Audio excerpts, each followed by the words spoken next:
EX3. Hi gamers, and welcome back to Gaming Insight.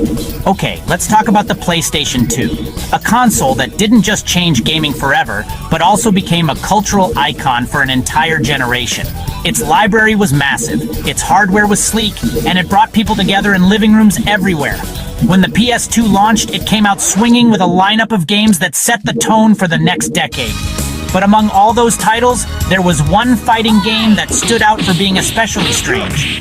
That game was Street Fighter EX3, a launch title you might not expect, and one that took the legendary franchise in a totally new direction.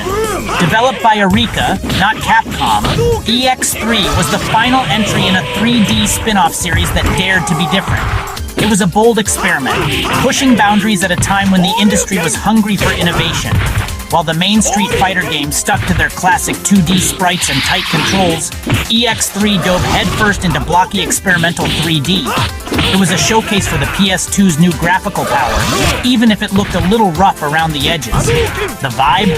Offbeat and techno-fueled with sharp-angled character models and a soundtrack straight out of the early 2000s club scene. It felt like a fighting game remixed for a new millennium. Instead of a globe-trotting tournament, EX3 felt more like a digital underground brawl, raw, energetic, and unpredictable.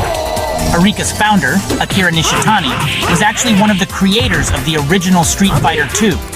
So even though EX3 was a bit of an oddball, it had real fighting game pedigree behind it.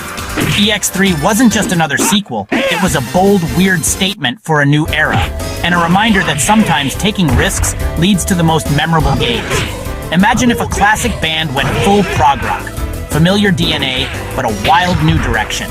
That's what Street Fighter EX3 brought to the PlayStation 2's launch, and it's still one of the most unique fighting games of its time. So, what set EX3 apart? Tag battles,